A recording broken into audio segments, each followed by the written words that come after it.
kematian ini bukan untuk beristirahat. Makanya seorang penyair mengatakan, walau anna idza mitna turikna lakana al-mautu rahatan kull hayyin walakinna idza mitna bu'ithna wa nus'alu ba'da dza an kulli syai'in. Seorang penyair mengatakan, ada yang mengatakan ini perkataan Imam Syafi'i, kalau seandainya kematian itu, kalau seandainya apabila kita diwafatkan atau dimatikan, selepas itu kita dibiarkan begitu saja, tidak diproses dalam kuburan, tentu kematian ini adalah istirahat untuk setiap orang yang pernah hidup di permukaan bumi. Kalau seandainya setelah kematian tidak diproses apapun, ya sudah mati begitu saja, maka tentu ini adalah istirahat bagi setiap orang yang sudah lelah letih berjalan di dunia. Dengan kematiannya selesai. Tapi masalahnya, apabila kita meninggal ini, tiba-tiba kita dibangkitkan dan Allah bertanya tentang segala sesuatu. Berarti kematian ini bukan masalah biasa. Ini masalah yang mengkhawatirkan setiap manusia. Tapi yang jelas bahwa hikmah kenapa kemudian Allah Subhanahu wa taala mewafatkan kita karena waktu juga. Pertama, tahdzibun nafsi, supaya membersihkan jiwa. Karena kalau kita ingat mati itu, minimalnya kita menghilangkan kesombongan. Setingkat Fir'aun saja mati, maka setingkat Anda pula tak mati. Setingkat Namrud saja bisa mati, malah Anda pula menganggap tidak mati. Dan itu bisa membersihkan hati dari kesombongan.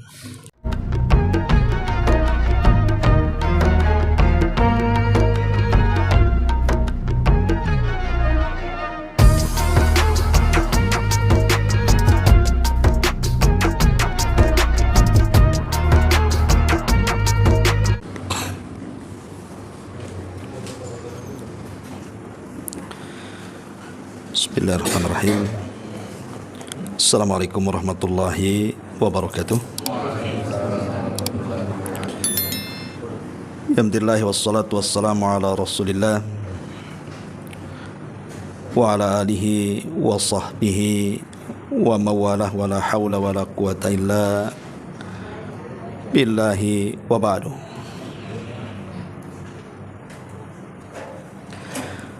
Alhamdulillah. Kenapa mic-nya nih? Tes satu dicoba. Baik, alhamdulillah di malam ini kita bisa melanjutkan kajian kita, masih membahas tafsir dari surah Al-Qiyamah.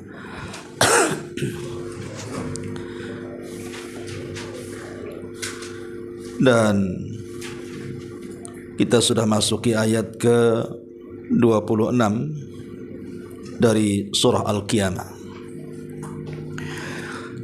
A'udzubillahi minasyaitonir rajim. Bismillahirrahmanirrahim. Kalla idza balagatit taraqi wa qila man raq wa dhanna annahu al-firaq wal taffatis saqu bis-saq ila rabbika yawma idzinil masaq. Sekali-kali jangan begitu, karena apabila nyawa telah sampai di kerongkongan dan dikatakan kepadanya siapa yang dapat menyembuhkannya, maka dia pun sangat yakin bahwa saat itu akan terjadi perpisahannya dengan dunia. Dan bertautlah betis kiri dengan betis kanannya kepada Rabbnya. Pada hari itu manusia akan kembali. Ayat ini menjelaskan tentang bagian daripada keimanan kita kepada hari kiamat. Karena sering saya ulang-ulang bahwa beriman dengan hari kiamat itu menyangkut tentang 5 perkara. Pertama, beriman bahwa setiap manusia pasti mengalami kematian. Yang kedua, beriman bahawa setelah kematian ada alam barzakh dengan peristiwanya dari fitnah kubur, azab kubur dan nikmat kubur. Ketiga, setelah kiamat terjadi hari kebangkitan dan kita harus beriman bahawa kita akan dibangkitkan. Keempat, setelah dibangkitkan ada yang disebut dengan yaumul hisab, hari perhitungan. Dan yang terakhir, setelah adanya hari perhitungan atau hisab, ada namanya al-jaza, balasan. Dan balasan ini mungkin sorga, mungkin neraka. Lah, salah satu keimanan kepada hari akhir itu atau hari kiamat adalah beriman dengan kematian. Nah, di sini Allah Subhanahu wa taala menjelaskan tentang kematian manusia. Allah Subhanahu wa taala berfirman, "Kalla idza balagatit taraqi." Sekali-kali jangan seperti itu. Sebab apabila nyawa telah sampai di kerongkongan. Kita tahu bahawa proses tercabutnya nyawa manusia itu diawali dari ruh yang ada di jasad kita ditarik perlahan sampai di kerongkongan. Berawal dari jari jemari kaki dan tangan, kemudian naik sampailah di kerongkongan manusia. Karena kita tahu bahawa ruh itu apabila keluar dari jasad manusia, keluar lewat mulut kita. Ruh itu keluar dari mulut kita. Dan apabila ruh keluar dari mulut kita, maka pandangan pasti akan mengikutinya. Disitulah Nabi SAW mengatakan, "Idza qubidatir ruhu tabi'ahul basar." Apabila ruh dicabut, maka pandangan akan mengikutinya. Makanya disunnahkan setiap orang yang meninggal dan matanya melotot untuk ditutup supaya tidak menakutkan. Lah, ketika ruh berada di tenggorokan, disinilah tugas malakul maut untuk mencabutnya. Adapun yang mendorong ruh itu sampai ke tenggorokan itu adalah para pembantu malakul maut yang disebut dengan rusulul maut, rasul-rasul kematian. Tapi saat kemudian ruh sudah di kerongkongan, itulah tugas malakul maut. Dan kalau sudah malakul maut yang bertugas, tidak ada yang selamat dari kematian. Kalau malakul maut sudah mengambil alih tugas, maka siapapun yang mati pasti mati. Karena memang tugas malakul maut mencabut nyawa. Dan nyawa yang sudah sampai di tenggorokan tidak mungkin diselamatkan. Makanya Allah Subhanahu wa taala mengatakan, "Kalla idza balagatit taraqi wa qila man raq." Siapa yang bisa meruqyah dia, mengobati dia, mengembalikan ruh ke dalam jasadnya? Tidak ada yang sanggup. Karena malakul maut itu malaikat terkuat yang ada di alam semesta. Tidak ada yang bisa mengalahkannya. Ayat ini semakna dengan surah Al-Waqiah ayat 83, di mana Allah Subhanahu wa taala mengatakan, "Falaula idza balagatil khulqum wa antum hina idin tanzurun wa nahnu aqrabu ilaihi minkum walakin la tubsirun falaula in kuntum ghaira madinin tarji'unaha in kuntum sadikin." Maka mengapa ketika nyawa sampai di kerongkongan, padahal kamu ketika itu mampu melihat dan kami telah dekat kepadanya daripada dirimu, tapi kamu tidak mampu melihatnya? Maka mengapa jika kamu tidak dikuasai oleh Allah, kamu tidak mengembalikan nyawa itu kepada tempatnya jika kamu memang orang-orang yang benar? Artinya di sini bahwa apabila ruh sudah sampai di kerongkongan itu tidak bisa lagi dikembalikan. Makanya detik-detik seperti inilah tobat seorang manusia dipertaruhkan. Di mana ketika ruh belum sampai di tenggorokan setiap manusia adalah kesempatan untuk bertobat. Tapi kalau ruh sudah sampai di tenggorokan, artinya sudah pasti mati, maka Allah Subhanahu wa taala menutup pintu tobat seseorang. Dari sini Nabi SAW mengatakan, innallaha yaqbalu taubata abdin ma lam yughargir. Sesungguhnya Allah masih menerima taubatnya seorang hamba sebelum nyawa sampai di tenggorokannya. Sebab kalau seandainya nyawa sudah sampai di tenggorokan, maka tidak ada faedahnya. Lihat Fir'aun. Ketika Allah Subhanahu wa taala tenggelamkan Fir'aun, kemudian nyawanya sampai di tenggorokan, Fir'aun sempat bertobat dan mengatakan, amantu annahu la ilaha illa allazi amanat bihi banu Israel. Aku beriman dengan Allah Subhanahu wa taala yang tidak ada sesembahan kecuali yang telah beriman dengannya Bani Israel. Tetapi Allah Subhanahu wa taala menolak tobatnya dan mengatakan, al-an wa qad asaita qablu. Sekarang kau baru bertobat wahai Fir'aun, sebelum ini kemana kamu? Lah, kalimat al-an wa qad asaita qablu, sekarang kau mau bertobat setelah kau banyak bermaksiat sebelumnya. Seolah-olah Allah ingin katakan tobatmu ditolak, tidak akan diterima. Makanya Allah Subhanahu wa taala mengatakan dalam surah An-Nisa ayat 18, wa laysatit taubatu lilladzina ya'maluna as-sayyi'at hatta idza hadara ahadahumul mautu qala inni tubtul an walal ladzina yamutuna wa hum kuffar ulaika a'tadna lahum adzaban alima. Dan tidaklah taubat itu diterima Allah dari orang-orang yang mengerjakan kejahatan, yang hingga apabila datang ajal seseorang di antara mereka, barulah mereka mengatakan, sesungguhnya aku bertobat sekarang. Bukan itu taubat, kata Allah. Taubat tidak seperti itu. Taubat bukan ketika ruh berada di tenggorokan, itu percuma saja. Makanya taubatnya Fir'aun pun ditolak, tidak diterima, karena mustahil orang ini akan hidup kembali, dan itu sudah akhir daripada pertobatannya. Kalau nyawa sudah di tenggorokan, tidak ada lagi waktu untuk bertobat kepada Allah Subhanahu wa taala, yang ada hanya pertanggungjawaban. Ma'asyiral muslimin yang dimuliakan Allah Subhanahu wa taala. Maka di sini Allah Subhanahu wa taala mengatakan, hatta idza balagatit taraqi wa qila man ra. Sekali-kali tidak, apabila nyawa telah sampai di kerongkongan, maka dikatakan kepadanya, siapa yang dapat menyembuhkannya? Ini namanya istifham ingkari. Pertanyaan ingkar yang tidak perlu jawaban, karena semua orang tahu jawabannya. Mustahil. Ya. Kemudian Allah Subhanahu wa taala mengatakan, wa dhanna annahu al-firaq. Ketika ruh berada di tenggorokan, maka dia sangat yakin dia akan meninggalkan semuanya.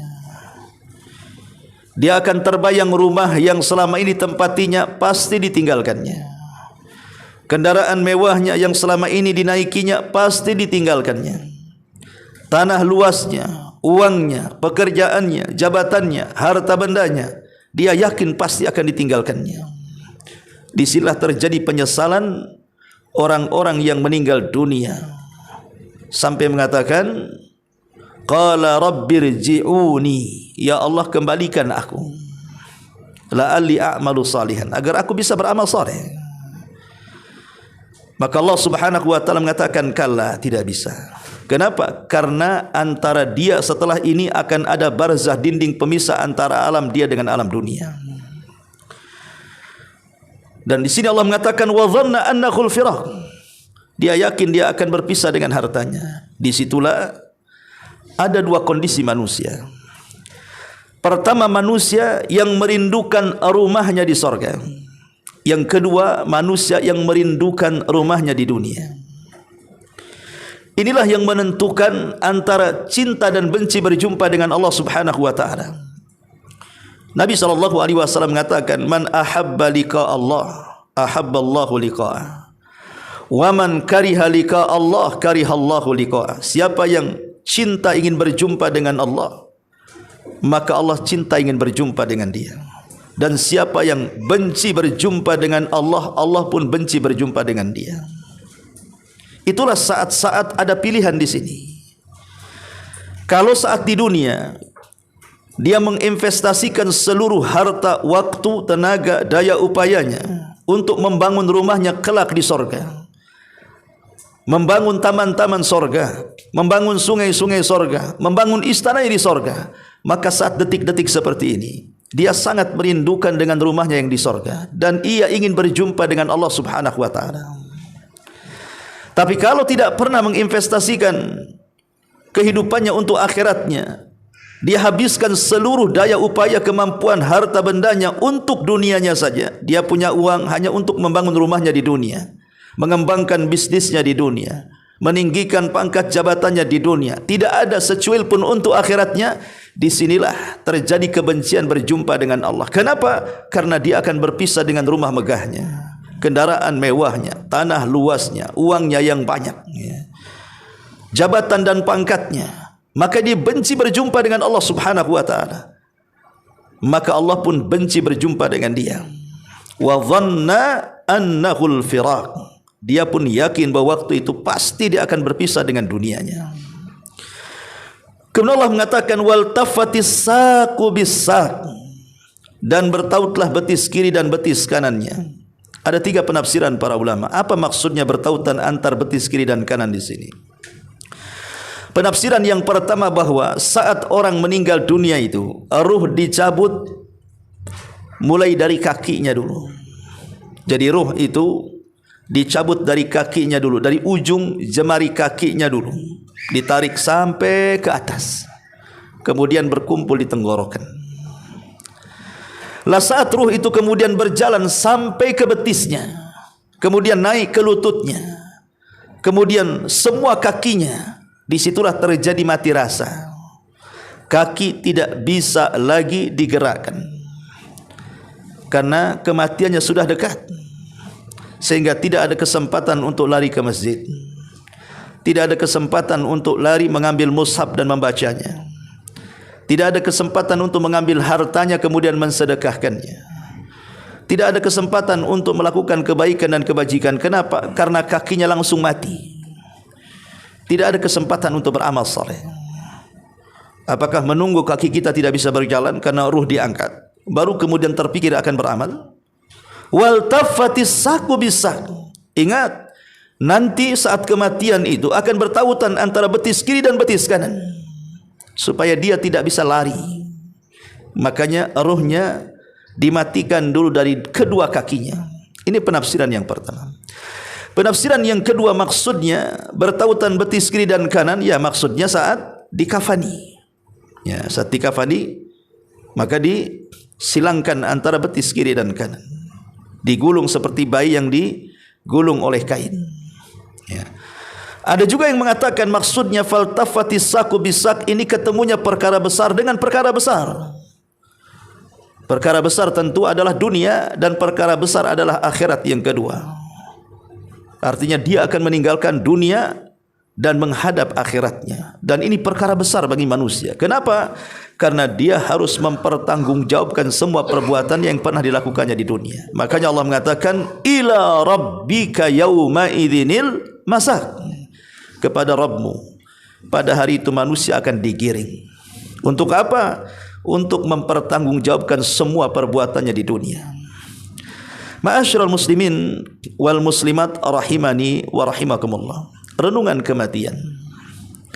Kematian ini ikhwatu fiddin yang dimuliakan Allah Subhanahu wa taala adalah sebuah hakikat yang tidak bisa dihindari setiap manusia. Siapa yang mengingkari adanya kematian? Tidak ada. Ada 2 kiamat di dunia ini.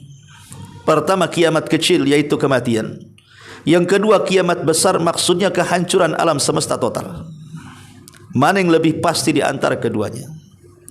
Yang lebih pasti di antara keduanya adalah kematian, walaupun dua-duanya sebuah kepastian. Karena kiamat besar itu perlu proses, dengan munculnya tanda-tanda kiamat kecil dan tanda-tanda kiamat besar, entah kapan terjadinya. Tidak ada yang tahu waktunya. Bahkan seorang nabi saja tatkala ditanya oleh malaikat Jibril, dia mengatakan mal mas'ulu anha bi'a'lama minas sa'il. Orang yang ditanya tidak lebih paham dibandingkan orang yang bertanya. Artinya dia dan Jibril sama-sama tidak tahu kapan kiamat. Tapi kalau kiamat kecil yang disebut kematian, sebagaimana Rasul mengatakan, idza mata ahadukum faqad qamat qiyamatuhu. Kalau seandainya meninggal salah seorang di antara kalian, tegaklah kiamat padanya. Itu sebuah kepastian. Kenapa? Karena setiap hari kita melihat adanya orang mati. Bahkan kita juga yang mengurus orang mati, memandikannya, mengkafankannya, menyolatkannya, sampai kita menguburkannya. Bahkan bukan hanya sekadar itu saja. Ada orang yang sehari-hari nampak sehat badannya. Di satu sisi kita juga melihat ada orang yang sakit badannya. Rupanya orang yang sehat badan lebih dulu mati dibandingkan yang sakit badan. Bahkan boleh jadi mungkin kita pernah punya kawan, baru kemarinlah mungkin dia bicara dengan kita, ngobrol dengan kita, ngopi dengan kita, makan kacang dengan kita. Boleh jadi bersendau gurau dengan kita. Tiba-tiba hari ini kita mendengar bahwa dia meninggal dunia. Siapa yang tahu kematian itu datangnya kapan? Hanya Allah Subhanahu wa taala yang tahu. Idza jaa ajaluhu la yastakhiruna sa'ata wa la yastaqdimun. Apabila datang ajalnya, tidak mungkin maju, tidak mungkin mundur, pas waktunya. Dengan cara apapun kalau waktunya dia mati, pasti mati. Adapun sebab kematian itu banyak.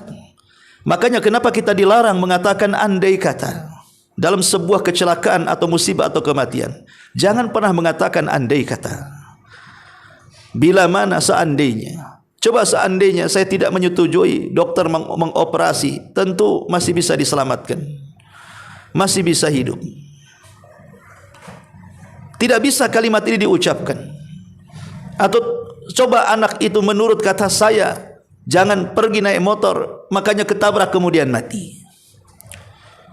Kematian itu satu, tercabutnya ruh dalam badan. Adapun sebab itu banyak. Banyakkah orang yang sedang tidur tahu-tahu mati tanpa kecelakaan? Memang waktunya sudah saatnya dia harus mati. Kenapa membicarakan sebab? Ma'asyiral muslimin wal muslimat rahimani wa rahimakumullah. Yang jelas bahwa kematian itu terkadang datangnya tiba-tiba. Tidak tahu kapan, tidak tahu di mana, bagaimana akhir ajalnya. Tidak ada yang tahu. Wa ma tadri nafsum madza taqsibu ghadan wa ma tadri nafsum bi ayyi ardin tamut. Tidak ada yang tahu jiwa itu di negeri mana dia akan mati. Ma'asyiral muslimin wal muslimat rahimani wa rahimakumullah. Tapi yang jelas bahwa seorang mukmin kalau sudah tahu bahwa kematian itu pasti terjadi, maka sudah selayaknya seorang mukmin itu harus memperbanyak ingat akan kematian. Rasul sampai mengatakan, "Aktsiru min dzikri hadzimil ladzatil maut." Perbanyak oleh kalian yang akan membinasakan kehancuran nikmat kalian adalah kematian. Karena mati itu menghancurkan segala nikmat kita, ikhwan. Sekaya apapun kalau dia mati tidak akan menikmati kekayaannya. Sesehat apapun kalau dia mati tidak mungkin menikmati kesehatannya. Setinggi apapun jabatannya kalau mati tidak mungkin lagi dia menikmati jabatannya. Karena kematian itu penghancur kenikmatan. Makanya Imam Al-Qurtubi rahimahullahu taala dalam kitabnya At-Tadhkirah ketika memberikan catatan kepada hadis aktsiru min dzikri hadzimil ladzat al-maut. Perbanyak oleh kalian ingat akan sesuatu yang menghancurkan kenikmatan alias kematian. Beliau mengatakan bahwa mengingat mati itu bisa menekan kita dari melakukan kemaksiatan. Bahkan bisa melembutkan hati yang keras. Bahkan bisa menghilangkan kesenangan-kesenangan yang melampau soal dunia. Bahkan bisa meringankan musibah-musibah yang selama ini dia derita.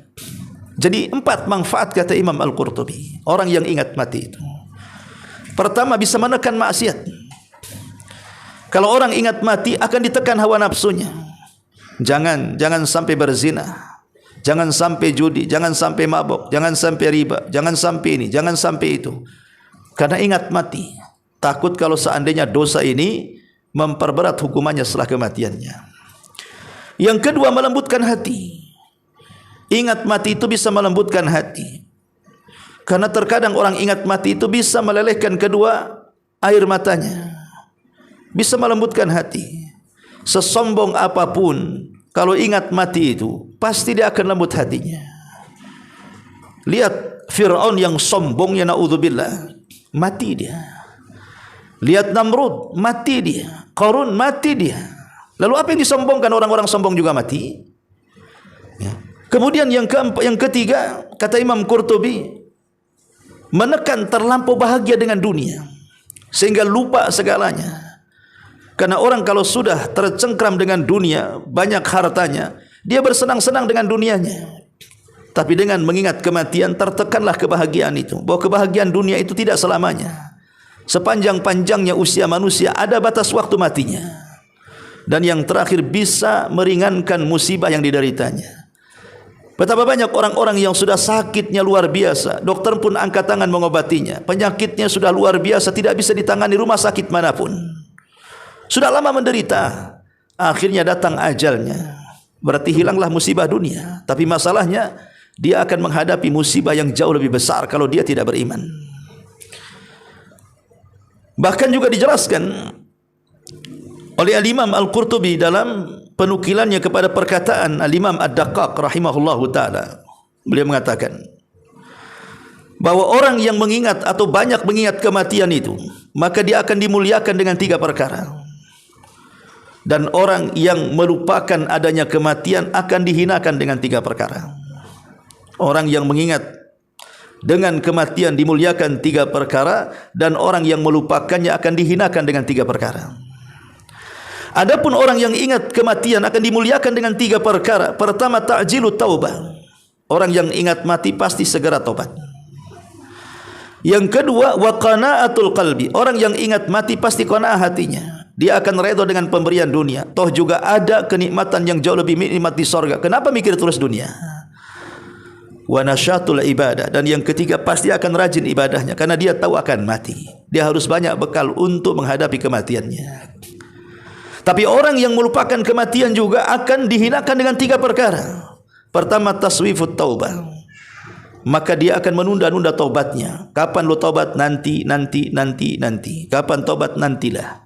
Habis umrah, habis haji, tunggu usia saya 40, tunggu 50, tunggu 80, sampai mati tak tobat-tobat. Yang kedua, tarkur ridha bil kafaf. Dia tidak redha dengan pemberian Allah. Seolah-olah dunia itu adalah puncak dari kehidupannya. Seolah-olah tidak ada kehidupan setelah kematiannya. Seolah-olah itulah puncak diciptakannya. Tidak redha. Dia harus kaya. Kalau sedikit hartanya dia tidak akan ikhlas. Dan tentunya at-takassul fil ibadah. Orang yang tidak ingat mati itu malas ibadahnya. Ya. Ma'asyiral muslimin yang dimuliakan Allah Azza wa Jalla, padahal kehidupan yang kita jalani ini hanyalah nafas yang berbilang saja. Ada waktu selesainya. Nafas yang kita keluarkan, oksigen yang kita keluarkan itu hanya nafas yang berbilang. Pasti ada ujung bilangannya. Dan tempat yang kita huni di bumi ini hanya tempat yang terbatas, tidak selama-lamanya. Bahkan ajal yang sudah ditentukan juga sudah diketahui waktunya. Dan rizki yang Allah bagi-bagikan kepada kita pun ada batas waktu habisnya. Karena Allah subhanahu wa ta'ala tidak mungkin mewafatkan seorang hamba sampai disempurnakan rizkinya dulu. Tapi kalau ajalnya datang, berarti sempurnalah rizki dia di dunia. Ma'asyiral muslimin wal muslimat rahimani wa rahimakumullah. Allah mengatakan wa ma yu'ammaru min mu'ammarin wa la yunqasu min umri illa fi kitabin. Dalam surah Fatir ayat 11. Tidaklah dipanjangkan umur seseorang dan tidak pula dikurangi umur seseorang kecuali sudah ditetapkan dalam kitab Lauhil Mahfuz. Panjang pendeknya umur itu sudah ditetapkan. Makanya kalau kita tahu bahwa panjang umur atau pendek umur itu sudah ditetapkan, sehingga kita tidak bisa membayangkan terlampau panjang angan-angan. Siapa tahu takdir kita ini pendek umur, atau siapa tahu takdir kita ini panjang umur. Kita kan hanya berharap panjang umur saja. Betapa banyak orang-orang yang kemudian panjang umur, berangan-angan ingin 100 tahun, besoknya dia mati. Betapa banyak orang-orang yang mengira besok pasti mati karena penyakitnya sudah terlampau parah. Tahu-tahu tak mati-mati, malah sembuh pula dia.